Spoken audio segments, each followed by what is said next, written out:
दिल्ली में एक महिला कांस्टेबल की 2 वर्ष पहले हत्या करने वाला कोई और नहीं बल्कि उसी का साथी दिल्ली पुलिस का हेड कांस्टेबल ही है।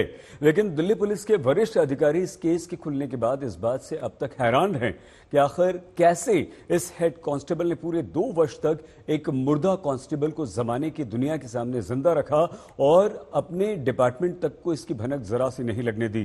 किस किस को उसने अपनी इस साजिश का किरदार बनाया, ये अब जांच का विषय है।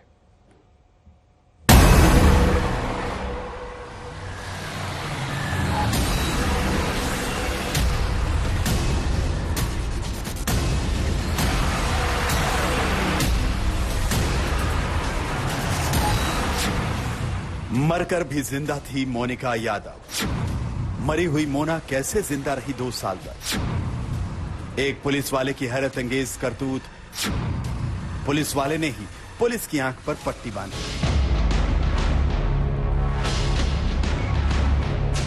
अमूमन जब भी कोई कत्ल होता है तो कातिल को पकड़ने की जिम्मेदारी पुलिस पर होती है, लेकिन जब एक पुलिस वाला ही कत्ल कर दे तो फिर उसे कौन पकड़े? यह किस्सा दिल्ली पुलिस के हेड कांस्टेबल सुरेंद्र राणा के एक पुलिस वाले से प्रोफेशनल किलर बनने का है।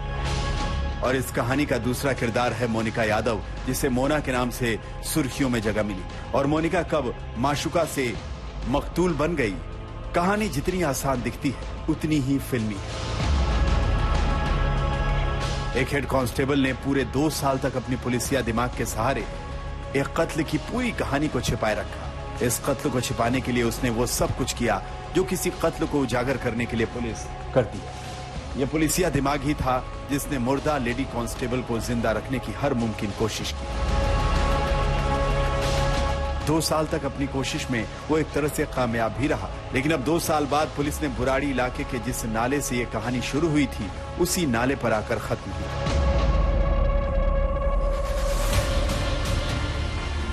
दिल्ली पुलिस की माने तो इस कत्ल के किस्से का सबसे हैरान करने वाला पहलू यही है कि एक हेड कांस्टेबल ने उस मुर्दा कांस्टेबल को 2 साल तक जिंदा रखा। उस नंबर पे हमने फोकस किया जिसके कॉल आती थी, वो फेक आइडेंटिटी पे था। फिर उसको आगे चेक किया कि किसकी फोटो है, फिर उस फोटो वाले को पकड़ा, वो ढूंढा हमने। उस फोटो वाले ने कहा कि मैंने तो फोटो उस फला आदमी को दी थी। उस आदमी से आगे इसके साले का लिंक मिला, तो धीरे धीरे परत पे परत बड़े ही अच्छे इन्वेस्टिगेशन से खुली और फिर फाइनली इसको पकड़ा। जब इसके पास कोई चारा नहीं बचा क्योंकि इसके खिलाफ सारे सबूत आ गए, तब जाके इसने कबूल किया।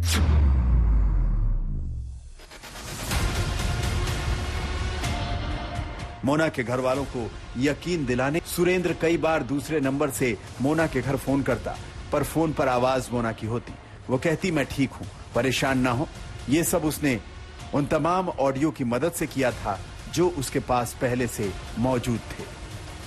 अरे ये कौन सा तरीका जा ही नहीं रहे यार। वो इतने लोग वो सब इतनी टेंशन में है इतने दिन से। तुम तो अपने 2-2 महीने में कॉल कर रहे हो। उनसे बात कर लो एक बार। मम्मी को वैसे दुनिया भी पड़ी रहती है और दुनिया ये कह देगी, दुनिया वो कह देगी। कोई कुछ ना कहे बेटा, तुम उनसे एक बार बात कर लो अपनी मम्मी से। टेंशन कर रही है वो बहुत ज्यादा। तो बोलने नहीं चाहिए, मेरे को गुस्सा आता है।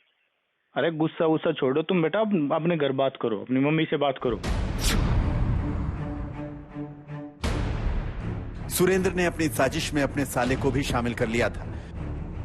सबसे ज्यादा शातिराना काम ये किया कि अपने साले की ड्यूटी लगाई कि तू पंजाब में जाके इधर उधर जाके फैमिली को फ़ोन करेगा कि मैं अरविंद बोल रहा हूँ और ये हमने भाग के शादी कर ली है, इस लड़की और हमने, और चूंकि मेरे घर वाले इसके खिलाफ हैं और वो मुझे मार डालेंगे, इसलिए हम छुप के रह रहे हैं, हम बाद में आ जाएंगे। तो इस तरह से ये करता रहा।